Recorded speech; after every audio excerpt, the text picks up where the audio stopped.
So 1073.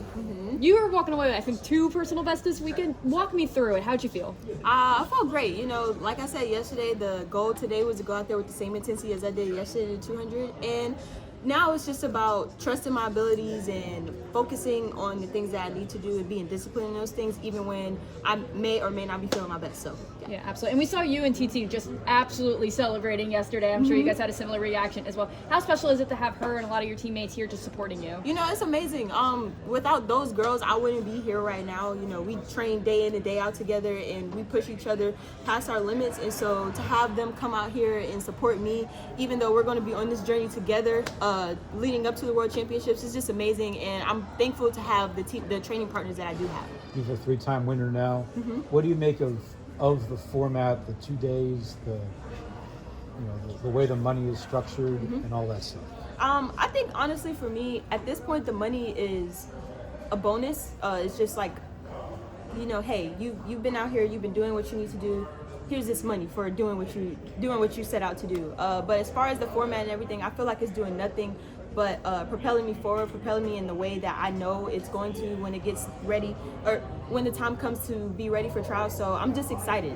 Do you think it's good for the public too to come here and know they're going to see the names for both days when they're here? Oh yeah, definitely. You know, just for Grand Slam to be doing what it's doing right now, and you know, obviously at first it started out in Kingston, and you know, some people were just kind of like, I don't know if this idea is going to work, because obviously at that point it was an idea, but now it's happening, now it's here, and people are seeing the benefits of it, people are seeing the enthusiasm of it. And so I feel like with each slam, Grand Slam has just been raising the bar, raising the standard, and you know, I just feel like I was happy and blessed to be, you know, thought of to be a part of this. And you know, just not only me but other athletes as well. I feel like we're so thankful and grateful for the fact that something like this was able to be a thing.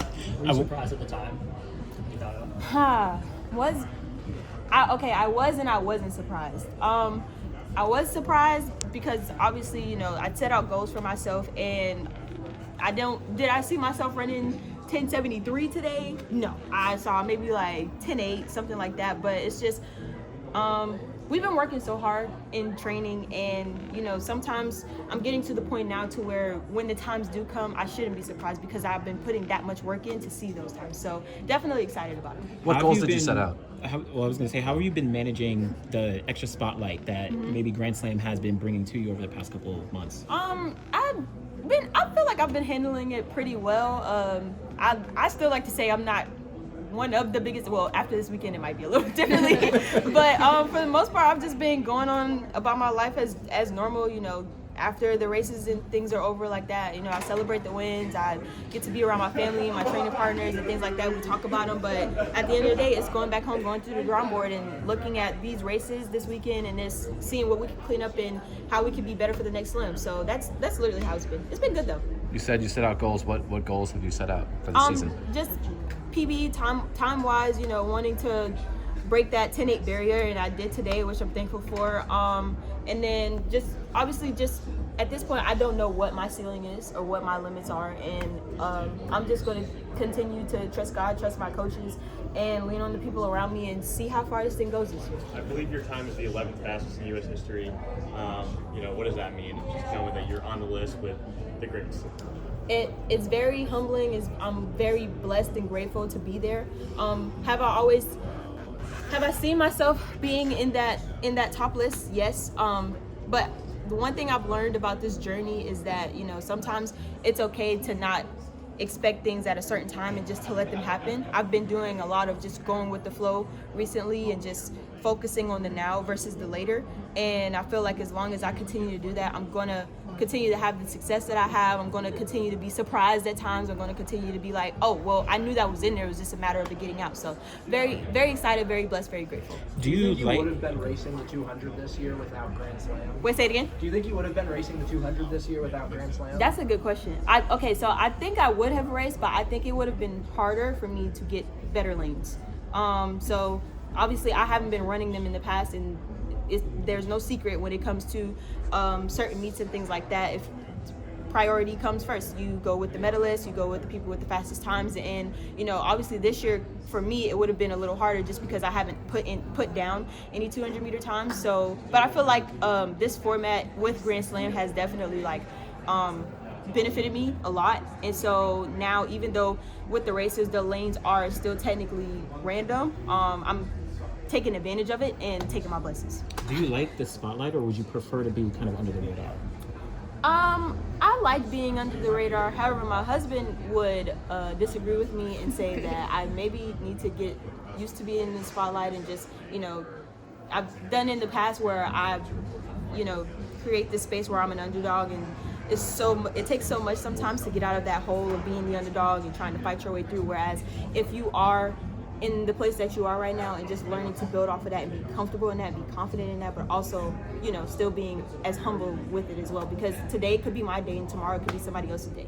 Can you talk a little bit about your development just in high school, early college? You've come a really long way. Yeah, so I'm from a small town, didn't go to the biggest D1 college. I went to a mid-major, Coastal Carolina. I had only 2 scholarship offers coming out of high school, and so I took a chance on a school that believed in me. And little did I know that year there would be a coach coming in who would literally push me to be the best person I could be, and we took it as far as we could. And then when the time came to make a switch and just sit down and have a real talk about what I want to do in this sport and where I want to end up, making the switch to Dennis Mitchell and Sharif Lewis with Star Athletics, I don't regret it at all. I'm very proud of the journey that I'm on. I feel like I've grown so much in the past 3 years that I've kind of taken off. And so now it's just about let's seeing where this goes. I've been saying it all along. I want to always be remembered as one of the best in this sport, and I feel like this year per se, well, even last year with Paris, me medaling and everything like that, and me setting up this year to be like, okay, I don't just want to be in the number, I want to be at the top. I feel like it's going in the right direction. Did Coach Mitchell or Coach Lewis say anything meaningful to you before or after this race today? Yes. So me and Coach Sharif, we always have, heart-to-heart talks and, reality talks as well. And today it was just about, making sure that my body felt good. Obviously, I went out there yesterday and PB'd in the 200, first time under 22 seconds. So, obviously there's a what if factor of how my body's feeling, how am I going to adjust to that. But, keeping the main thing and listening to my body, knowing what is enough and what's not enough. And so today he just told me the same thing that he told me yesterday, and that was to go out there and execute, and that's what I did. Do you feel like you can be world 100 meter champion this year? And would you have thought that going into the Olympics that you could have been in that position? Okay. Wholeheartedly, yes. What is your plan for the rest of the season leading into USA's? So I'm so thankful for that. I'm thankful that they were able to come out in the numbers that they did, and I was happy to be able to put on a show for all of them. And we're thankful for that show. Thank you. You talked about sort of being a star maybe in the future. I mean, you train every day with probably the biggest star in track and field, Sha'Carri Richardson. Mm-hmm. Is that awkward though at times? Because there's only one place in the podium. Right. At the top. Well, actually, yes, at the top there is, but there's 3 spots. So obviously, she carries the reigning world champion, and we do train together. But the goal is, at the end of the day, our coach does a really good job at training us all to be the very best we can be. And then when it comes to getting on that line to doing what we need to do, it's up to us to do that. So yeah.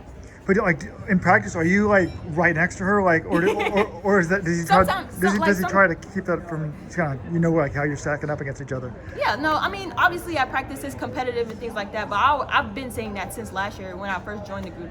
We bring a championship felt atmosphere to practice every single day, and so even on those days where I don't feel like it, either it's TT or Carrie or our other training partner Kayla White or Tania Marshall, the hurdler, we're all making sure we hold each other accountable. We're pushing each other out of our means to do what it is that we need to do. So where do you keep the Olympic medals, and do you look at them for motivation? So they're actually right under my TV in the living room, but they have been actually been closed all 2025 because it's a new year. So I'm a Nike athlete, so Nike gave us these really nice fancy boxes to put our medals in. They literally look like Louis Vuitton cases. But they've been in there, they've been closed. I thought about looking at them maybe once or twice, but it's just just as motivation. But I got a bronze medal in the 100 meters last year in Paris, and that's all the motivation I need. Obviously I'm very happy with my medal, but I want more. So that's what I'm going for. So they're purposely closed right now? Yes, absolutely.